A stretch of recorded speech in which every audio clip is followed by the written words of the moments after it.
pregunta que sigue guarda relación con otro video en el que me refiero al atentado que sufrió la vicepresidenta Cristina Kirchner.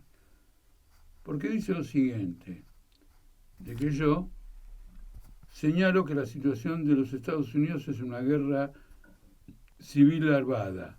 Y me pregunta qué exactamente es una guerra civil larvada.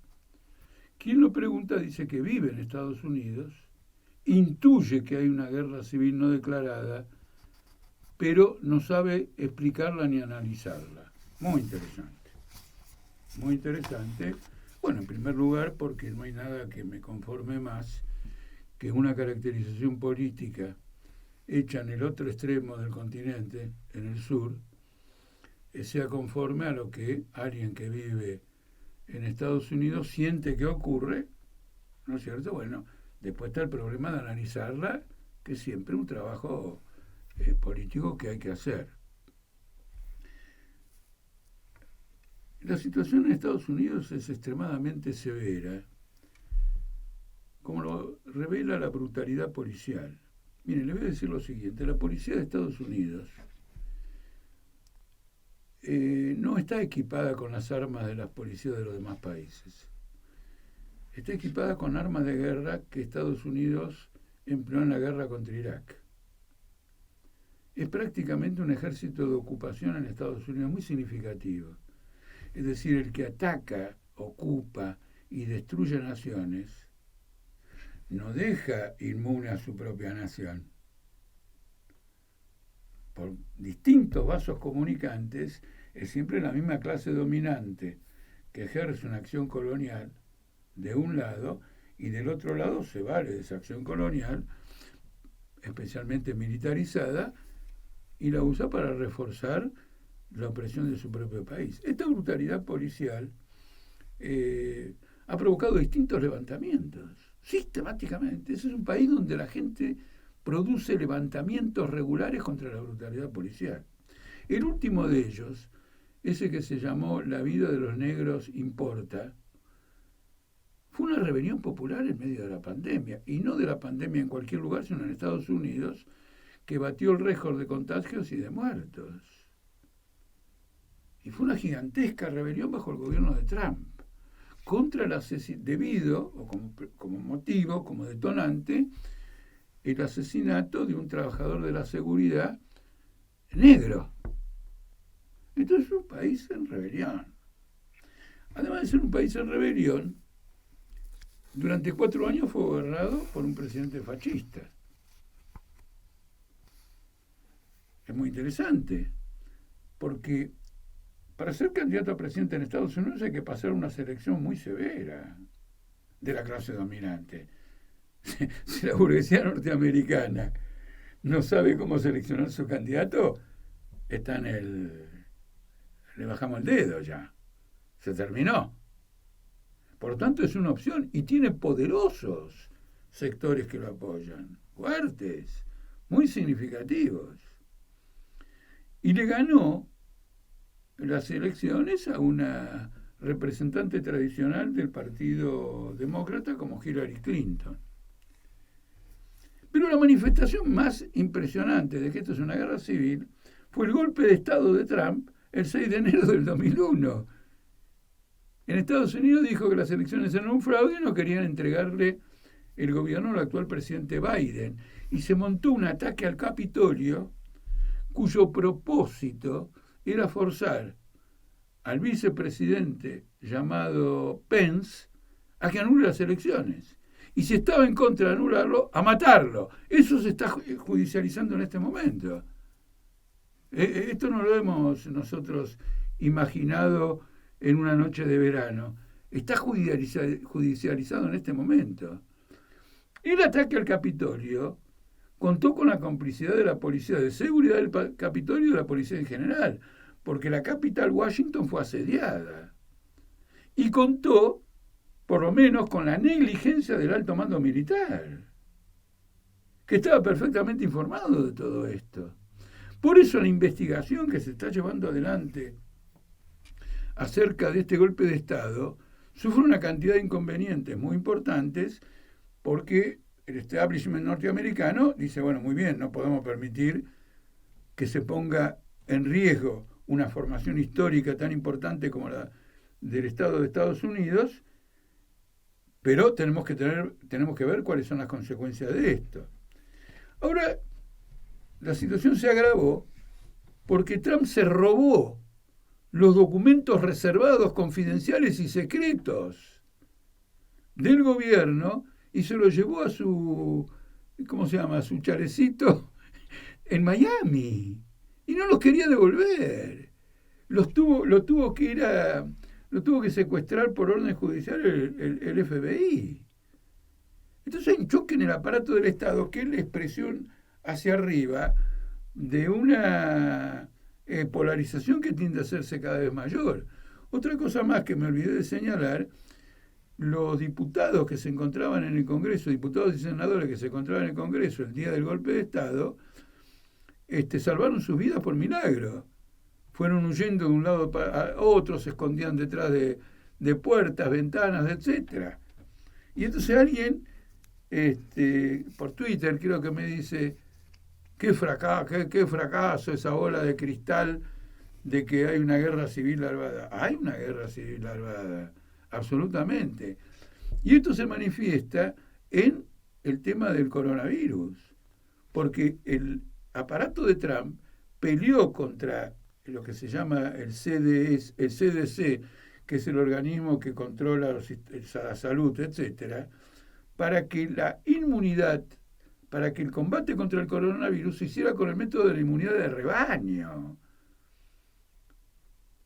¿No es cierto? ¿Y por qué quería la inmunidad de rebaño? ¿Por qué no quería cuarentena? ¿Por qué no quería aislamiento? ¿Por qué no quería protección? Porque afectaba a los negocios. Cuando llegó la noticia de los primeros contagios de COVID en Estados Unidos, la bolsa de Nueva York batió el récord histórico de caída. Y hoy mismo, que está cayendo en proporciones importantes, se cita esa caída como el antecedente de todo este proceso.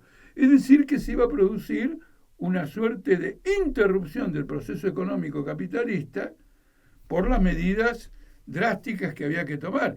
Trump decía que no había que tomar ninguna medida drástica, se opuso, se enfrentó a los estados, chocó con distintos estados, como Bolsonaro chocó también con distintos estados, mientras inyectaba dinero a la bolsa, pero no inyectaba dinero a la protección de la salud. Resultado, el país de mayores contagios, el país de mayores muertes, en el país de la medicina más sofisticada y de la aparatología médica más sofisticada.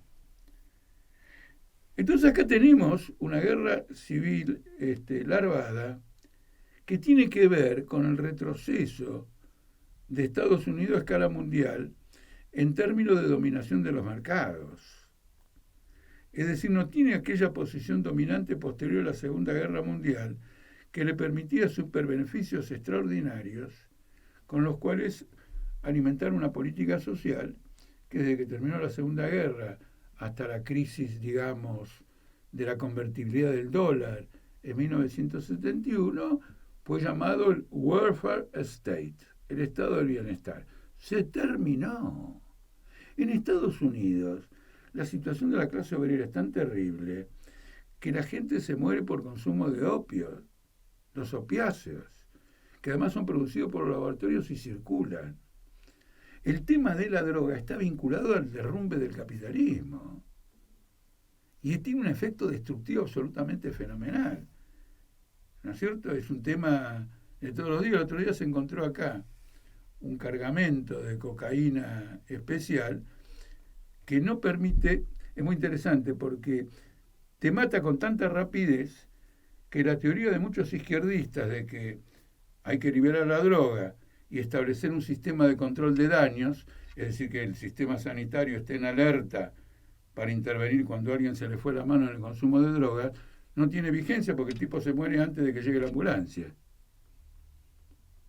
Entonces es un país profundamente quebrado. ¿Y en qué se manifiesta? Se manifiesta en que si bien tiene una tecnología de punta en materia de inteligencia artificial, de colocación de satélites, todo el parque industrial tradicional de Estados Unidos se ha destruido y ha creado una pobreza fenomenal. En Estados Unidos el poder adquisitivo de la clase trabajadora no crece en los últimos 30 años. Ya no alcanza que trabaje el matrimonio y trabajen los chicos. Es imposible. Y las crisis repetidas han destruido la posibilidad de la adquisición de las viviendas. En un momento ahora en que los alquileres están subiendo en forma extraordinaria en todo el mundo, también en Estados Unidos, y que por lo tanto resultan vedados un acceso a la vivienda. Hay un furor social, porque Estados Unidos estaba en la cumbre y ahora se está cayendo al pozo. Ya este desarrollo capitalista ha concentrado en menos manos, pero en poquísimas manos, una riqueza formidable, en tanto que ha despojado a millones y millones de los activos que había acumulado en un periodo de relativa bonanza, como fue en el pasado. Sin comprender esto, no entendemos el mundo actual, no entendemos la guerra de Ucrania, de ninguna manera, no entendemos lo que está pasando en Estados Unidos. Hay una incomprensión total. Esto mismo, en otro país que está ocurriendo con fuerza, es en Gran Bretaña, que es exactamente igual. Por lo que uno lee en los diarios, quien llega a Londres cree que está en el paraíso. Cuando pasa de Londres y va a lo que se llama la Inglaterra, pongámosle, como se dice acá, profunda, hay una miseria generalizada. Y eso ha desestabilizado políticamente por completo a Gran Bretaña. Hoy tienen una primera ministra designada a dedo que desde el día anterior a su designación tiene solamente una imagen positiva del 18%. Ahora bien, último, ¿qué pasa en Inglaterra y en Estados Unidos que también tienen en común? El gran ascenso de huelgas. Son los países que están en gran ascenso huelguístico. Toda la fábrica, todo el mundo en huelga. Y ahí la burocracia sindical juega un papel terrible porque es el último instrumento que tiene Joe Biden, la policía norteamericana, para frenar a los trabajadores. Por eso el mismo Biden dio algunas concesiones para legalizar sindicatos con la idea de que esto no se puede reprimir y que hay que buscar a la Argentina, pero en realidad Argentina copia a Estados Unidos, una burocracia sindical con fuertes intereses empresariales que se juegue la vida contra el movimiento obrero. Ha habido una asamblea tremendamente importante, seguido de una votación general de los sindicatos ferroviarios de Estados Unidos, si aceptaban o no el convenio colectivo de trabajo de la burocracia, hace 48 horas. Hoy es miércoles 14, el lunes, el martes. Rechazaron totalmente el convenio, lo cual significa que van a una huelga indefinida. La burocracia va a tratar de impedirlo de alguna manera, pero de acuerdo a los estatutos gremiales, el rechazo del convenio significa la aprobación de la huelga. Ese es el Estados Unidos de hoy. Bienvenido, Estados Unidos, ya no desde ahora, hace bastante tiempo, bienvenido al torrente de la descomposición capitalista, de la lucha de clase mundial y por lo tanto de la perspectiva de la victoria del socialismo.